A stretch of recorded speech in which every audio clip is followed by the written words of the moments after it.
Hi guys, hope you're all well. Welcome back to my channel. So today I'm going to be doing just a little talk, just me and my solo life and why I live by myself and just how I embrace it. So yeah, that's what I'm going to be talking about. Please do give this video a thumbs up and please do subscribe to my channel.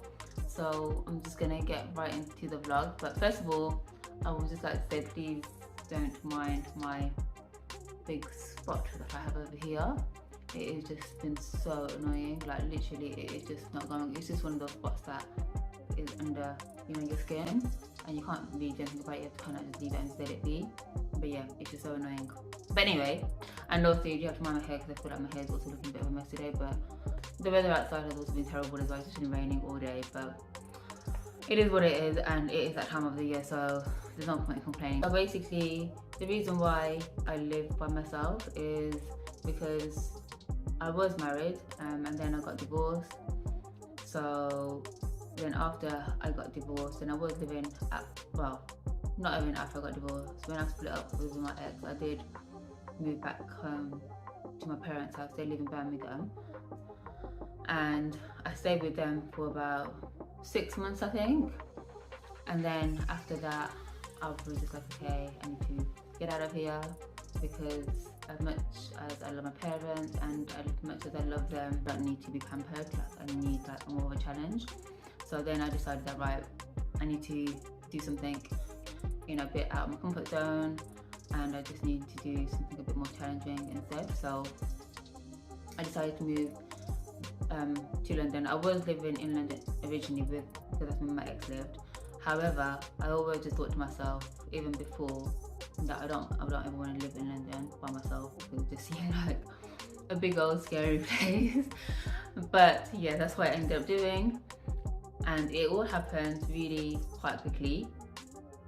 I managed to find a temping job, and it all happened. I went for the interview, and to be honest, like now that I think about it, the guy that actually told me about this job, he was like from a temping agency. He was really persistent about it, and he really pushed me to go to this interview. So I did go, and I tried to make excuses that, oh, I can't make it, but then he literally really pushed me and managed to get me like an interview for another day, which I literally could not get out of. So I literally just had to go to it. And on the same day, I literally went to look at places to live as well, because I just thought, if I get this job, then I'm gonna have to start on Monday, and this was literally just a week before. So I literally just had to find a place to live as well at the same time. So yeah, so I got the job. So then literally over the weekend I moved, and then I started my job on Monday. So I managed to get a room. So I was renting a room out in a family home. They were a lovely little family that I was living with. They were a Thai family, just a mom, the dad, they had a daughter, they also had a son as well. The son was living elsewhere, but the daughter was living with them. But yeah, they were so nice, and I think they probably helped me a lot throughout literally just like me living by myself. Well, not living by myself, but just being out there and working, away from home. Because to be honest, before I got married, I hadn't actually lived out of my family home, like, at all. I was just always living at home. So this was my first time actually moving out and just, doing my own thing. So yeah, so I was living with them, and that was really nice. And then after that, I stayed there for a year. But then after a year, I was like, okay, I need to get out of here, of my own space, and I can do, and like I can do as I please. I can come in when I want to come in and not worry about waking up with the people and all that sort of stuff. So then I moved a few times. I was a bit of a gypsy, to be quite honest, I'm not gonna lie. So yeah, and then I managed to find a place, a little studio. It was a really small studio by the time. It was affordable for me, and it was just close to where I was working as well. It wasn't too far, so at the time it was ideal. So yeah, I managed to get that place, and it was literally really small. So I didn't have a separate living area and a bedroom. I had one room, and it was just literally, that was it. That was my bedroom and my living area as well. And then I just had like a little kitchen, and I had a shower room as well. So yeah, it was a really small area, but like I said, it done the job at the time. I lived there for a few years, and then during that whole process I was also going through my divorce got settled, and then yeah, and then I got made redundant from the job that I was in, and then I got another job, and then during this other job that I got, that I'm in currently, you know, I managed to buy my own place. So yeah, and absolutely love this place that I'm living in now. So it's a 1-bedroom apartment, and what really pushed me to buy my own place was COVID. Because literally during COVID, my landlord put my rent up to like an extra £100 a month, which I guess in the grand scheme of things, considering I was living there for like 3 years, you know, he never had put the rent up. But still, it was just, to me, it was just expensive. And more than anything else, I have so many problems going on in that place as well. So I was like, right, that's it, I need to get out of here. I can't stay here because it's just going to drive me up the wall. So then, yeah, in the end, I managed to buy a place, and I bought 1-bedroom apartment, and yeah, I absolutely love my apartment. I could not be happier. It's in, you know, a nice area as well. It is a bit out in the sticks.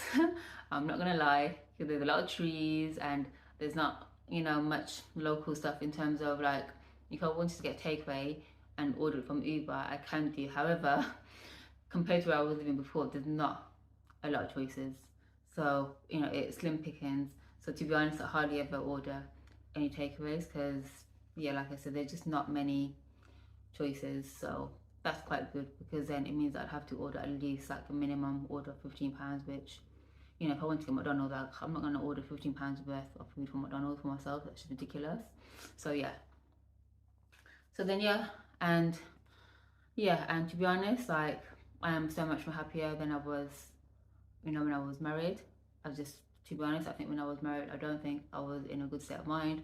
I don't think my mental health was that great, and I don't think obviously my ex helped that much. Obviously, sometimes I feel like at the time you don't really see these things, but then after, when you're thinking about it, when you're out of it, then there's a lot of things that you think, oh, actually, I've been like this or shouldn't have been like that. And so yeah, so if there is anybody out there that is maybe going through the same sort of thing that I went through, just to let you know that, yeah, you know, having a whole change of circumstances in your life, whether you're going through a divorce, you're splitting up, or I don't know, you could be like moving house or something, I don't know, it could be anything literally, you know, just be positive about it. And obviously going through stuff like a split up or like even like a divorce, you know, it is an emotional roller coaster, and usually everything does fall apart, you know, in front of you. Like that is literally the feeling of it, because then you are literally having to, you know, start again. But, you know, you do have to think positive about it. And I don't regret getting married. It's something that I don't regret at all. I feel like I learned something from it, and that's what I took from it. I try not to think about the negatives of it too much. But yeah, I always see it as a learning curve, and that's with anything, because I just think that any mistakes that you make in life, you know, you're always going to learn something from them, because you have to make mistakes in life for you to actually learn anyway.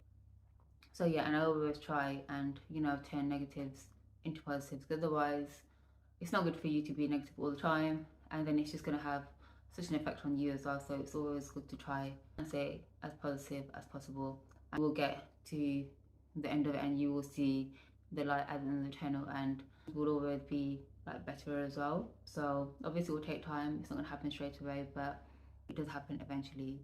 I mean, I didn't get to buy this apartment like straight away.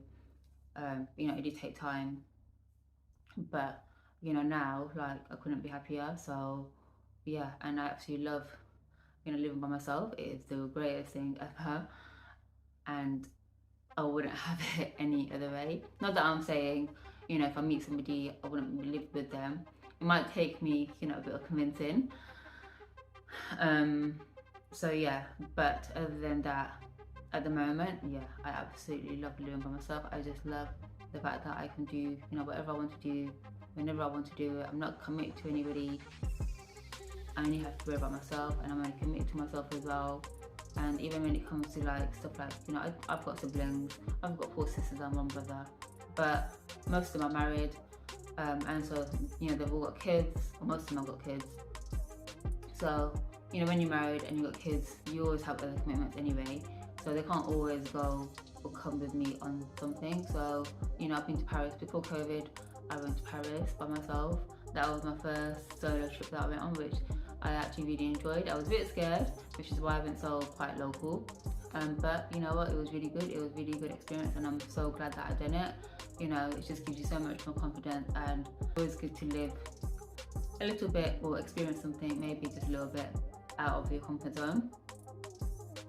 I went on quite a few holidays as well. It's just been a really good journey as well, and I've been on a few other solo trips. Like I went to Bath, which is just like a weekend trip that I went by myself, and I also went on a boot camp trip as well, which was like, you know, working out, which again, it's not, I was in Spain, which is not something that I would normally do, but I just thought I'd try it out, and that was literally just last year that I went. So yeah, that was really good, and yeah, I absolutely love it.